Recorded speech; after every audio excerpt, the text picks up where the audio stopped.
Good evening. Welcome to today's meeting. This is a public meeting and members of the public and press are permitted to report on proceedings. Reporting includes filming, photographing, making an audio recording and providing commentary on proceedings. Please note this meeting is recorded and streamed live. These recordings are published on the relevant meeting page of the Council's website. By choosing to attend this meeting, you are deemed to have given your consent to being filmed or recorded for any footage to be broadcast or published. If the alarm sounds, the premises must be evacuated immediately. Do not spend time collecting personal belongings. All emergency escape routes are clearly signed. Once you have left the building, the assembly point is in the High Street opposite the Guildhall. Members and other speakers are reminded to use their microphone when speaking.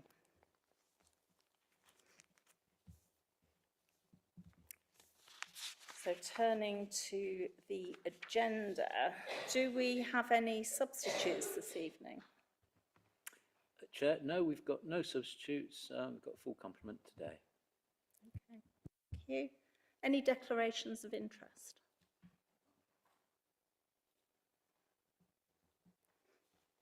Okay, any public participation? I don't believe we have. No, okay. So turning to the minutes of the last meeting, I think there's only 2 people in the room that were at the last meeting. But we need to approve the 3. 1, 2, okay. I just only saw 2 names on that. Ah, no, sorry. Yeah, 3, 4. Okay. Agenda, so the minutes of the last meeting. So if we just go through them page by page. Page 1, page 2, page 3, page 4, page 5, and page 6. So nothing on there. Do you want me to sign these? Just agree those minutes, yeah. So we agree the minutes of the meeting of the 5th of March.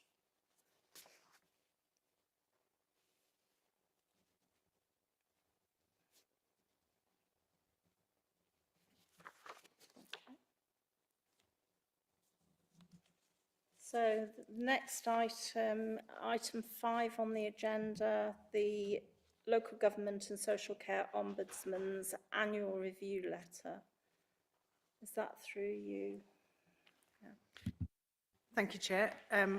Members of Standards Committee will be aware that every year we receive the report received from the Local Government and Social Care Ombudsman, which is a look back at cases upheld against the Council in the preceding year. And longer serving members of this committee won't be surprised to hear the outcome because they heard it during the course of last year. During the previous year, there were 0 cases investigated by the Ombudsman and upheld against the Council. This is obviously a very pleasing position for us as a regulatory committee to understand that even if a matter has been referred to the Ombudsman for investigation, the Ombudsman has deemed that the Council has taken appropriate action.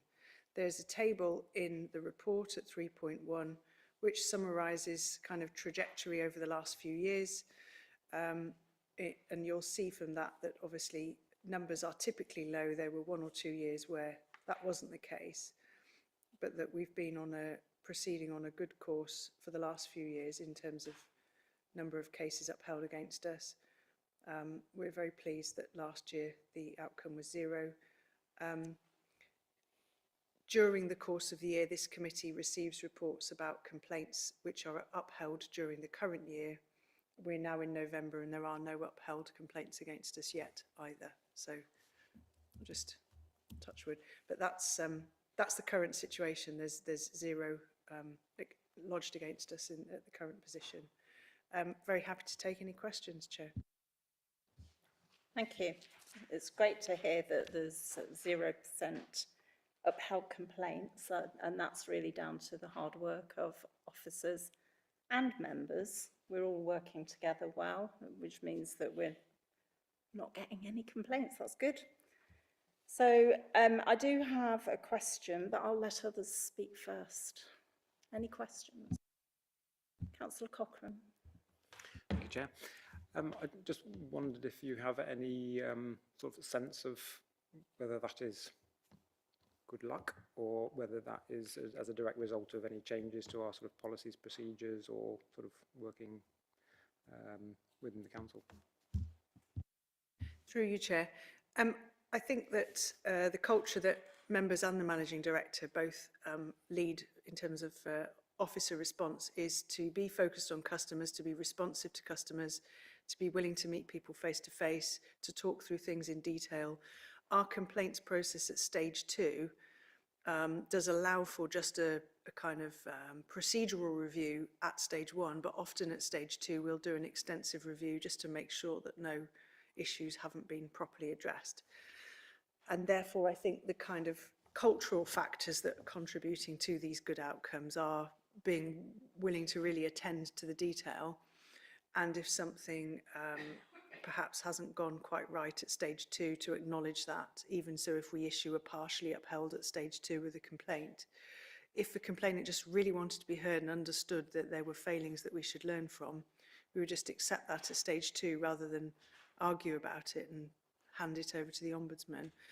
In terms of our corporate complaints data, that is reported to the Policy and Resources Committee. Again, we have low rates of upheld at stage 2, but across a whole range of services that we deliver, inevitably there may be points where attention to detail with customers or responsiveness does require remediation and an apology or something like that, and our culture is to be ready to give that.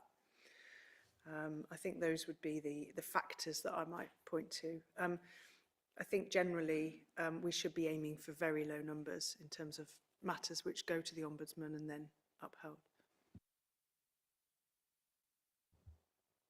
Any other questions? So I just wanted to ask, are there any trends that are becoming apparent from the report that we've received? There aren't any particular recent trends, and as I say, longer serving members of the committee will remember that last time we had complaints upheld against us, they were in 2 very different areas. One was in leisure and one was in housing. I think attention to detail in terms of how we've communicated to customers to make sure that what we've intended to do and decide has been effectively communicated to customers and they've understood it would be, to the extent there is any trend, a theme or a trend. The Ombudsman's powers are to look at, injustice, maladministration, and the Ombudsman is inherently sympathetic to the kind of customer expectations when they deal with a council, and they expect a council to be very helpful and clear and unambiguous in what they're doing. And I think writing helpful letters, being willing to speak to people, sticking to policies, being clear of the reasons, those are things that lead to good outcomes, and they're also the things that impact in the trend data when there is some. So yeah, I think what we've got is a mechanism for learning for complaints internally, where the corporate management team will look at complaints which have been upheld at stage 2 or gone to the Ombudsman and try and understand what the learning is from those, and that's a report that's presented at least two times a year. Thank you. And I just wanted to ask as well, do we benchmark ourselves against other councils? Do you know how other councils are doing in comparison to us? Yes, I do. And the Local Government Social Care Ombudsman's full report provides information of that benchmarking as well. So I will check whether that's published on our website in full. What I can tell you is that districts typically, and including our neighbouring districts, also have very low numbers of upheld complaints against them. The Local Government and Social Care Ombudsman, as their new title is, upper tier authorities tend to have more complaints upheld against them in relation to social care. So it's typical for a district to have very low numbers of upheld complaints. So we should be aiming for 0 as far as we possibly can. Thank you very much. It would be good to see the benchmarking, if we could have a page showing how we compare to other local authorities. Chair, we can certainly add that to our website, yes. Thank you. No other questions, no. Okay, so moving on to agenda item 6, the annual report of the Standards Committee. Thank you, Chair. Yes, because this is the first time we've met during this municipal year, again, we're starting to look back to a year that feels quite a long time ago now. Nevertheless, in our constitution, we very much support the principle that regulatory committees who are doing an important job on behalf of the full council should produce an annual report so that the full council is cited on the work of the regulatory committee. So that's the point of the annual report, really. It's to show the full council what obligations we've been discharging through the work programme of the committee.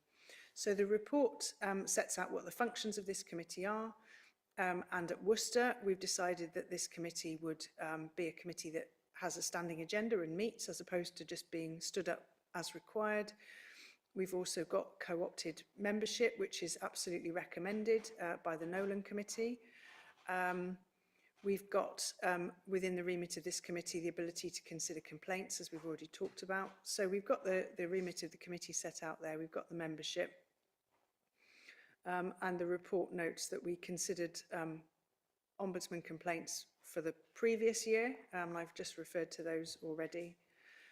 We concluded the work on the Code of Conduct for Members, which was adopted by the full council. Happily, we launched a bit more of an effort around civility and personal safety, thanks to leadership from a number of different councillors wanting this to have a higher profile. And that's very much in tune with the Local Government Association's commitment to debate, not hate. And I think everyone would agree just how important civility in public life and debate, not hate, continues to be. So we were following up on the motion that went through to council, and in particular trying to take a leading role around civility and personal safety. We also noted that we have a new unreasonable customer behaviour policy, which we have actually had to deploy a few times, which is obviously to be clear about reasonable expectations of behaviour from customers, and to protect staff and members a little bit around that. And we were able to, the full council was able to, on a recommendation from committee, appoint a new member champion for personal safety and civility, and Councillor Sarah Murray was appointed into that role at the start of this municipal year. Then in terms of other work that was undertaken, we had a look at the protocol for member officer relations, and that was then referred to full council, and those amendments were adopted. And those of you who participated in Beth Evans' training at the start of this municipal year will be aware that in the governance training we referred to the member officer relations protocol. The committee also received an update about complaints considered under the Members' Code of Conduct, acknowledging that where complaints are not ultimately upheld, they remain confidential matters, and therefore the amount of information which can be shared with the wider committee is very limited. But where a complaint is upheld, the committee is entitled to a full report about that. One complaint was upheld in the previous year. That was against Councillor Shafaz Ditter. This committee asked about that and asked me for assurance that the sanction had been complied with, which was to provide an apology. And I advised the committee that no sanction was complied with, and that complaint remained open effectively. That person is no longer a serving councillor, so there's nothing now that this committee can do in terms of their further remit.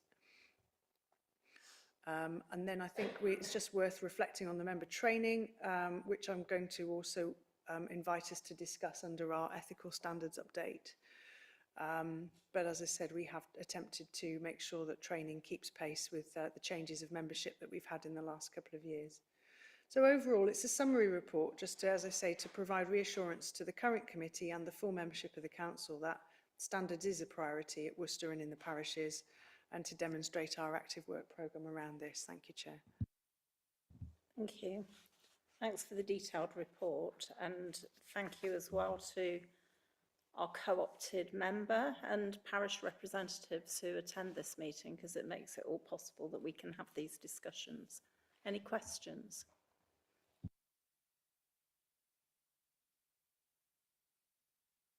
No questions. Are we just noting the report?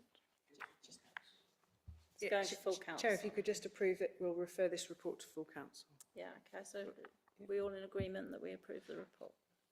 Thank you. Okay, so moving on to agenda item 7, complaints made under the Members' Code of Conduct.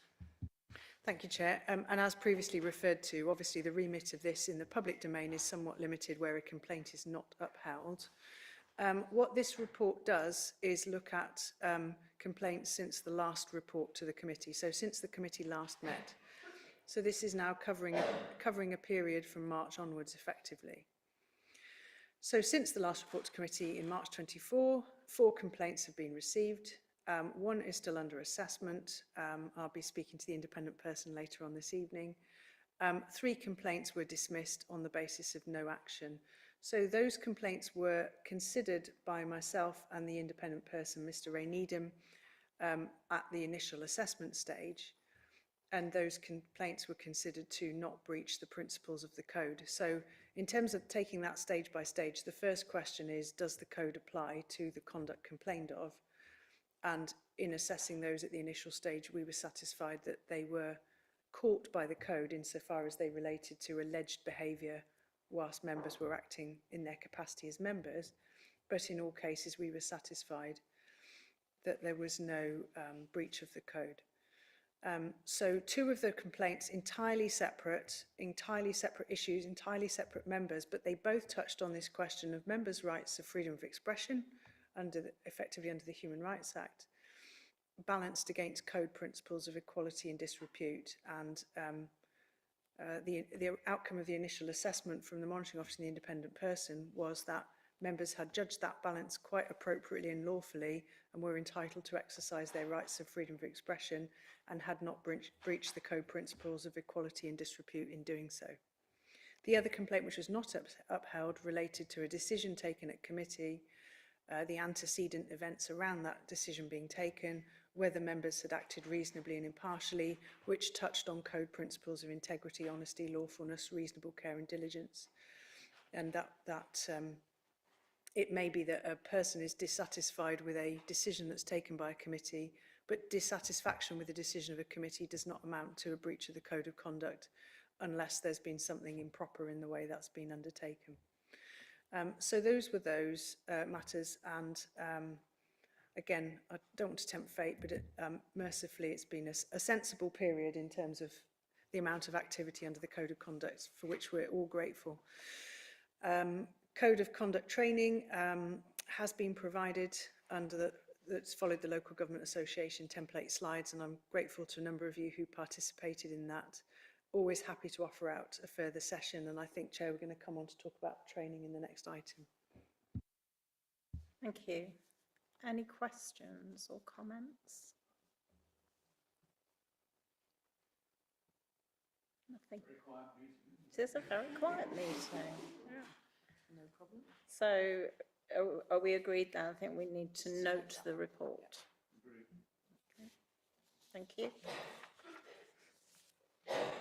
Okay, final agenda item 8, ethical standards update. Thank you, Chair. I'm sure someone is going to have something to say on this under the training item. I'm quite sure. So periodically at Standards Committee, we have an item called Ethical Standards Update, just to, again, equip the committee with the latest information on ethical standards.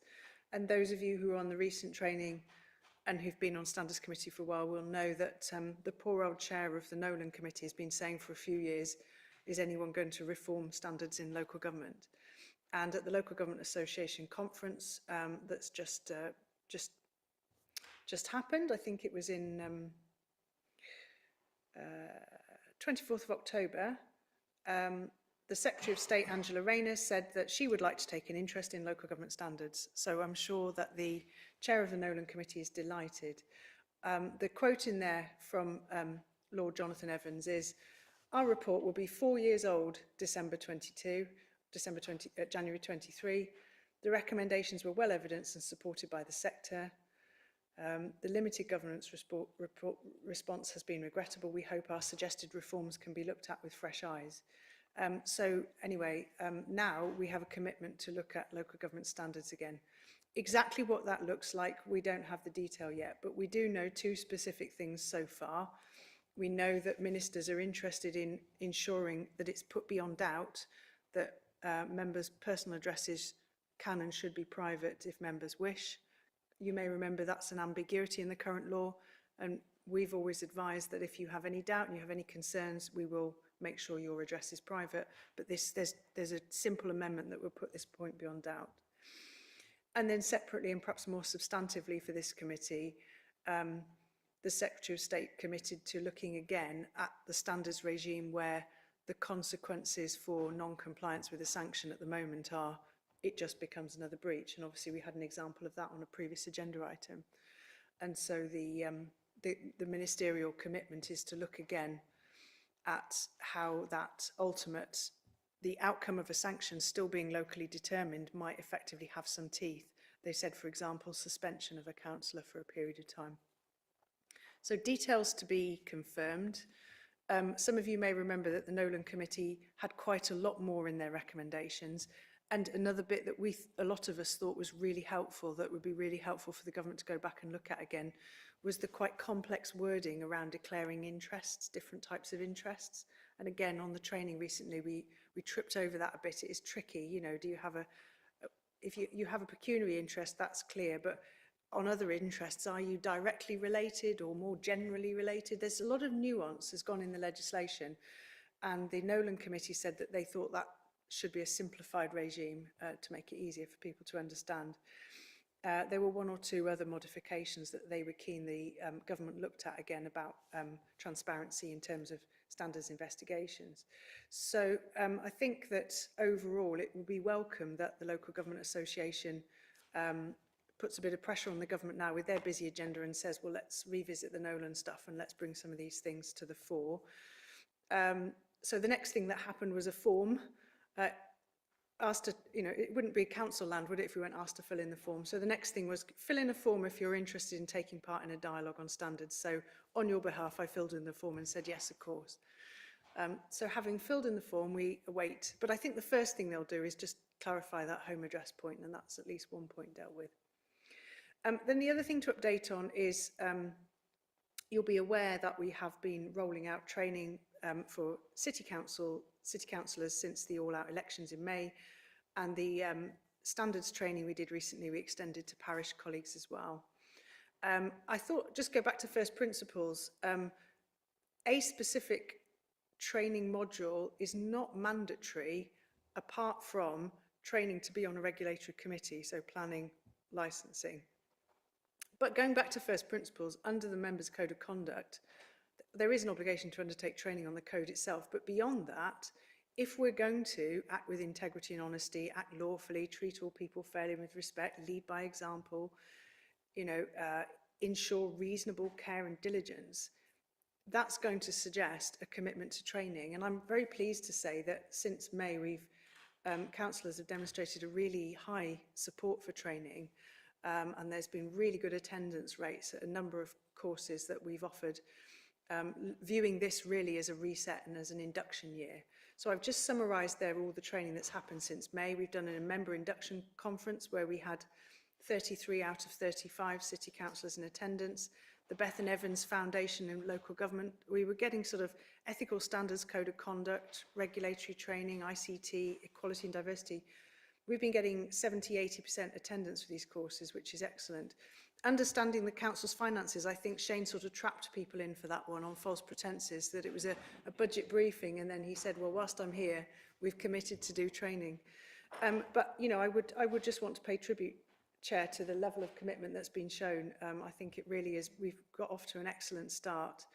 And in a member induction year, members having very busy commitments, jobs, you know, wearing several hats, there's only so much we can fit in. And I think in a member induction year, we feel like we're nearly there. We've agreed that we would offer something bespoke around mental health awareness and safeguarding in the Worcestershire context in terms of agencies and routes to referral and things. So that's coming.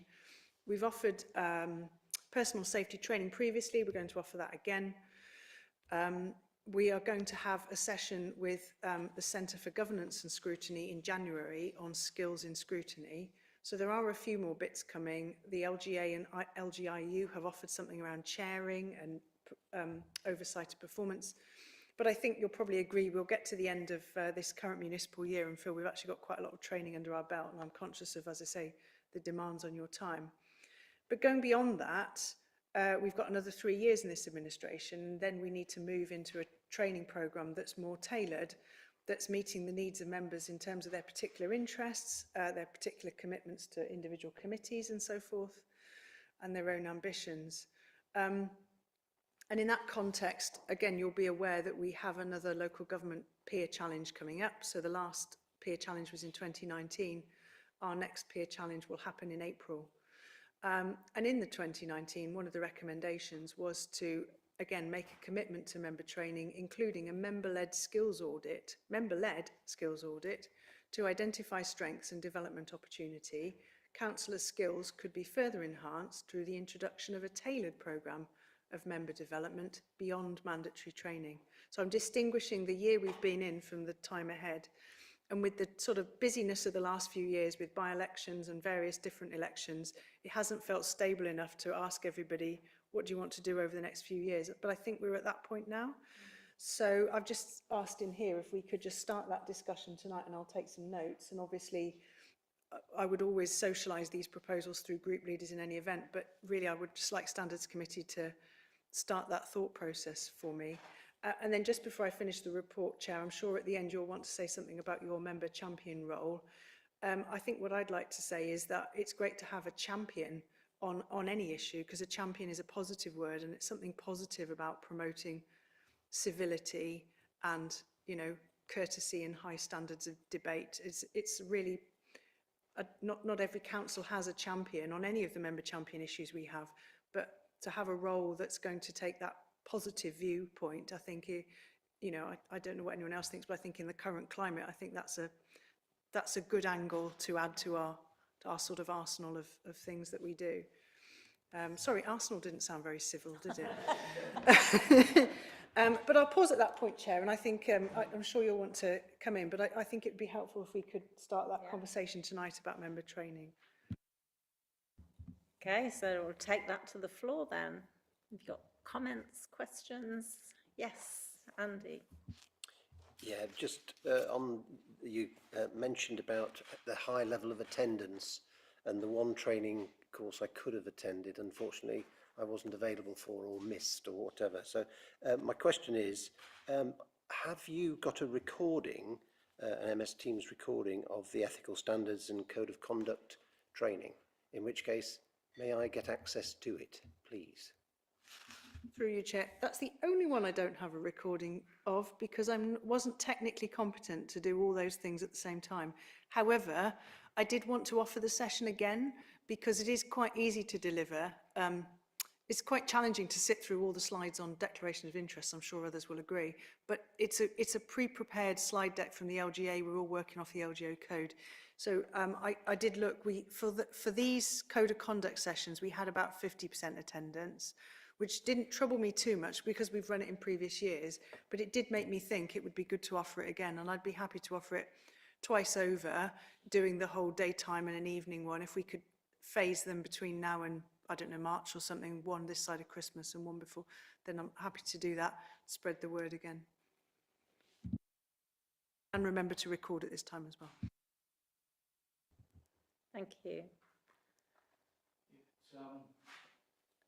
It would be useful to know when there's something new, because someone who's been around as long as I have, you tend not to want to hear the same thing over and over again.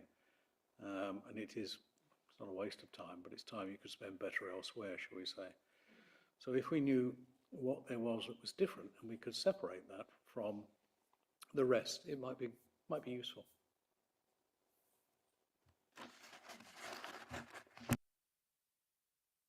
Yeah, through you, Chair. Yeah, do you mean in the context of ethical standards or the sort of wider set of training objectives?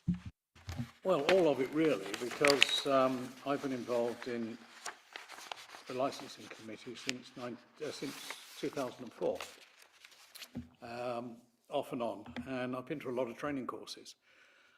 And a lot of what constitutes a training course I've heard before, maybe by somebody else and maybe with different emphasis, but I would like to be party to what is new as opposed to what is being repeated. Does that make sense? It does make sense, yes. I think we need to give a bit of thought to how we communicated that, because it might be more effective to send written information out and just to keep people updated and just to do a bulletin update instead. I mean, periodically it's good to go back to first principles, isn't it? And that's why I was really keen to run for the Worcester City Councillors in May, the Foundations of Local Government course, because in terms of giving advice, I often go back to first principles, and I think having a refresher really of the building blocks is valuable. But granted, you don't want that every year. You might want that every 4 years or something like that. And I think it's probably about acknowledging that it's kind of training should sit with risk as well, shouldn't it? So keeping your code of conduct knowledge topped up is really valuable. The kind of complaints we get now are different to the kind of complaints that councils used to get 5-10 years ago. It's more about things that people have said now, which are perceived as hateful or discriminatory or whatever, and there's the sort of social media traffic and escalation of issues that goes around that. That feels like quite a modern problem now and quite a kind of entrenched problem. We don't get many complaints again, I'm going to jinx it, in Worcestershire, which are those textbooks sort of somebody's punched somebody else. You know, you don't get that kind of, it's more complex, isn't it? So periodically, just a refresh of what's happening and what's typical is valuable. I mean, I think at the present time, unless the government radically changes any of the code stuff through the Nolan Committee, I think we're training based on the current slide deck. Again, I'd be happy to just recirculate the slide deck and people could flick through it and think, yeah, I know that. And that's not unreasonable. I think if we're in a new administration for 3 to 4 years, we should look at sort of refreshing things at the end of that 4-year period. That would be a sensible milestone.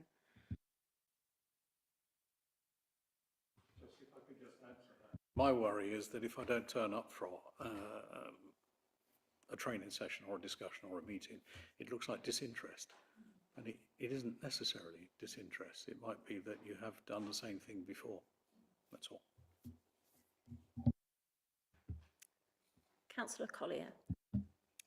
Thank you. I just wanted to throw my support in for the idea of skills audits. I reserve the right to be told that we've already done that. I think that would be particularly constructive and illuminating, and I think it would be really positive for that to focus on sort of technical knowledge about the work of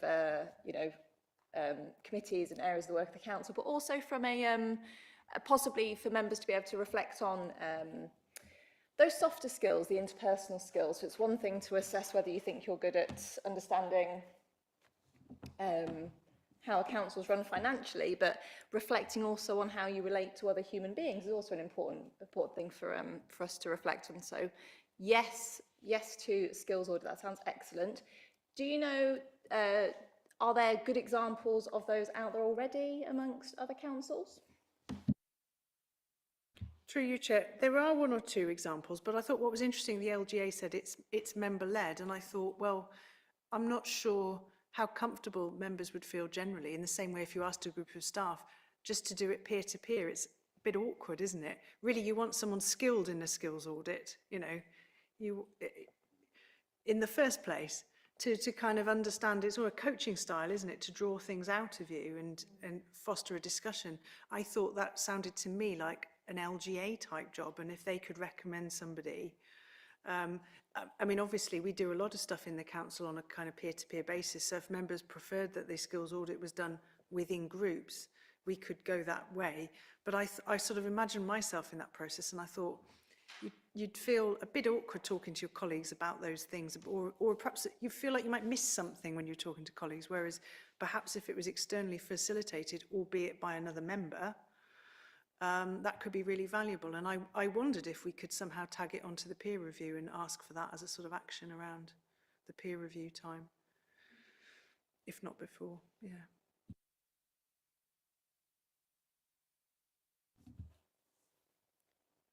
Any more questions? Councillor Pingree.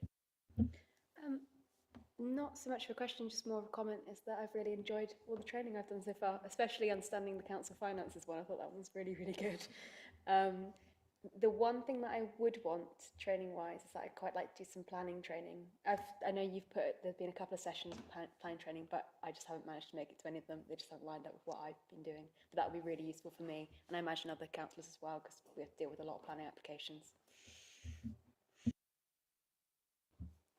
Thanks, Chair. Yeah, I'm really interested in that. So yeah, so not through the lens of the full half a day kind of, if you sit on planning committee, here's everything, but more through the lens of, as a ward councillor, what to know, what to expect, how to support. Yeah, like a practical workshop.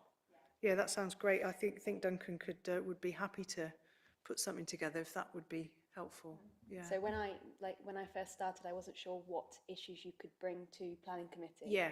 And I kind of had to learn that by calling up enough people and annoying them. But if I had some training on that, it would be really useful. Yeah, great. Councillor Cochrane. Support to that, because if you're going to advise local residents on any matter, you need to know what you're talking about. And things like finance and planning and indeed licensing are really important to understand in some detail.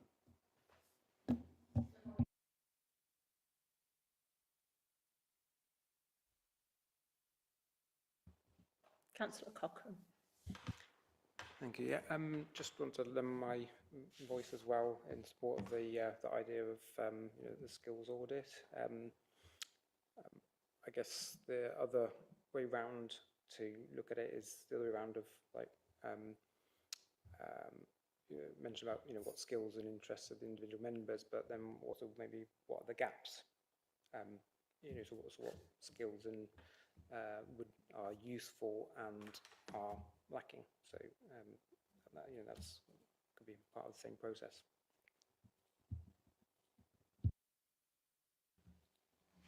Agreed. Any more questions or comments? I'd just like to echo what Councillor Pingree said about the training. It's been excellent so far. There's been lots of it, and it's great to hear that so many people are turning up. It shows the level of commitment that we've got from our current members, which is good for us, but it's also good for the City of Worcester, which is the important thing. On the topic of being the member champion for personal safety and civility in public office, I'm really delighted to take on that role.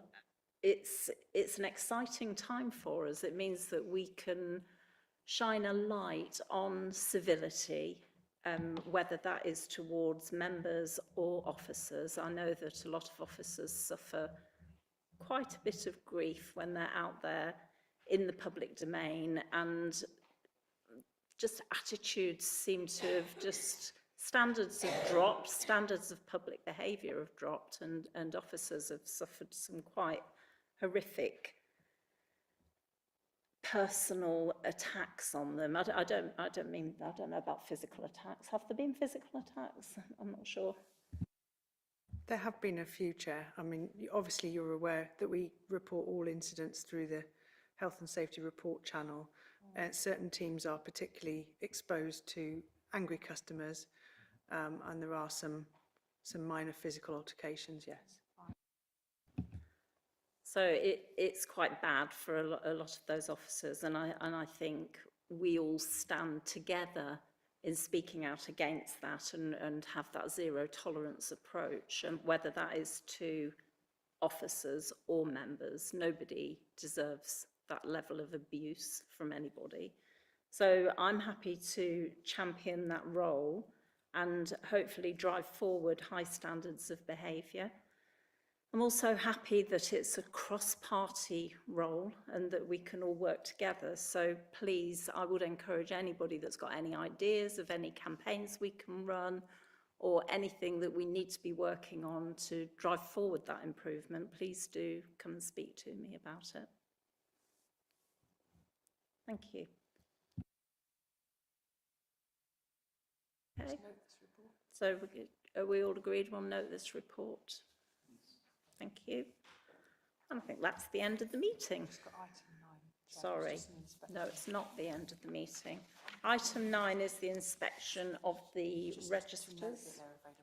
And they're available for you to have a look at after we've closed the meeting. And then number 10, any other business? Any other business? Don't believe so. Okay, so that's the end of the meeting. And thank you all for coming.